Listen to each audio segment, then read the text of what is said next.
जय माता दी। हर हर महादेव।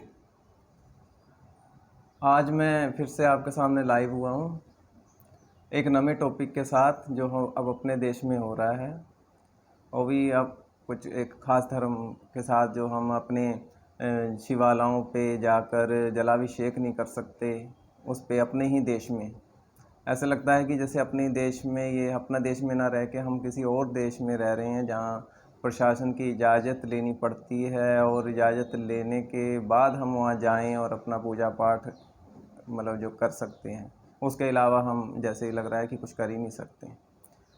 आज का विषय यह है कि अब जो जलाभिषेक के लिए इजाज़त लेने की जो ज़रूरत पड़ेगी प्रशासन से अपने ही देश में, तो बहुत निंदनीय बात है। अब हमें अपने घर में हवन कीर्तन का जगराता कराना, महारानी का जो रात को कराते हैं जगराता, उसके लिए भी प्रशासन की ज़रूरत पड़ती है। इजाज़त लो और फिर हम करा सकते हैं। अपने ही देश में ऐसा लगता है कि जैसे कि हम गुलाम हैं।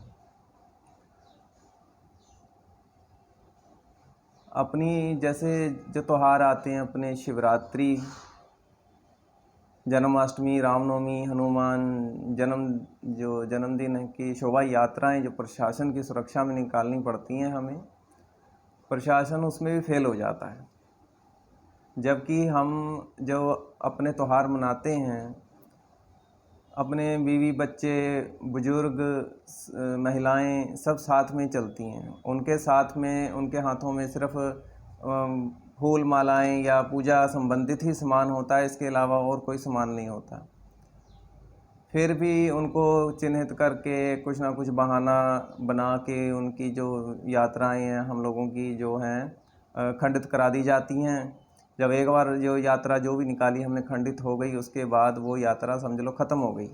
उसके बाद अगर हमने निकालनी है तो फिर प्रशासन से इजाज़त लो, तो फिर प्रशासन इजाज़त दे ना दे, मगर जो एक ख़ास मकसद होता है वो तो ख़त्म हो जाता है उस वक्त, जो उनका पूरा हो जाता है। तो इसीलिए है कि हम जो कृष्ण जी को मानते हैं, सभी मानते हैं कृष्णा जी को, और कृष्णा जी को ऐसे मानते हैं कि उनका जो स्वरूप है लड्डू गोपाल जी का, वो लड्डू गोपाल जी का स्वरूप हम साथ में लेके घूमते रहते हैं, उनको भोग लगाते हैं समय पर, या उनकी एक रूप में मानते हैं जी, राधा जी के साथ उनकी रास लीला का रूप मानते हैं। बस यहीं तक हम सीमित हैं। अब उनका एक रूप था सुदर्शन चक्रधारी का, वो रूप तो हम मानते ही नहीं हैं। जब हम लड्डू गोपाल जी को बचपन, उनका छोटा बचपन और उनकी जवानी का ही सब रूप मानते रहेंगे, तो उससे आगे जो कृष्णा जी ने किया, सुदर्शन चक्र भी उठाया उन्होंने, सुदर्शन चक्रधारी कहलाए। और सबसे बड़ी बात कि कुरुक्षेत्र की भूमि, धर्म भूमि में उन्होंने अपना युद्ध हुआ महाभारत का, वो चीज़ें हम उनकी कब अपना दिमाग में या अपने धारण करेंगे ज़िंदगी में। अब हमेशा हम उनको बच्चे ही बना के रखेंगे कि हमारे लड्डू गोपाल हैं जी, अब दूध पिला दो, अब इनको चूरी खिला दो, अब इनको छोटे छोटे कपड़े पहना लो। अरे बड़े स्वरूप भी तो उनके मानो, और जो उन्होंने एक एक हाथ में अस्त्र और एक हाथ में शस्त्र रखने की जो सीख दी थी, जो गीता सार कुरुक्षेत्र की भूमि पे जो उन्होंने दिया था, वो उसके ऊपर कब आप ध्यान दोगे। तो यही मेरी विनती है कि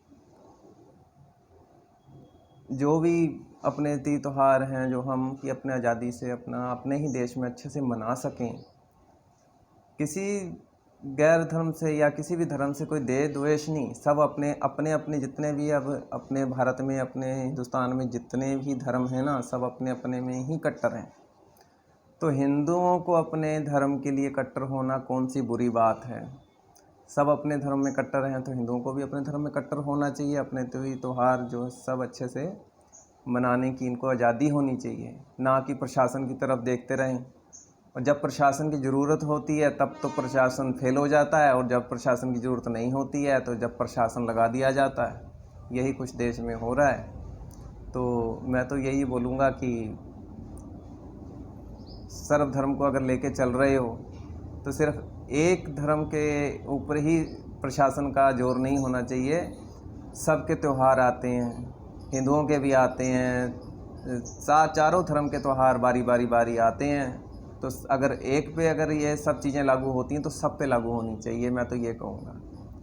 बस यही मैं इतनी बात कह के समाप्ति करता हूँ कि अपने धर्म में पक्के रहो, सुदर्शन चक्रधारी को मत भूलो, जिन्होंने इतना बड़ा रास्ता दिखाया हिंदू धर्म को और अच्छी सीख दी है, ज़िंदगी जीने का रास्ता दिखाया बचपन से लेके जवानी तक, जवानी से लेके अपना सदैव अपनी जितनी भी उनकी जीवनी थी तब तक, और अभी भी उनका दिल है जो उनका हृदय अभी भी जो वहाँ धड़क रहा है, आप तो जानते ही होंगे। तो इसी के साथ मैं अपनी वाणी अपनी ये ख़त्म करता हूँ। जय श्री राम और जय राम राज्य।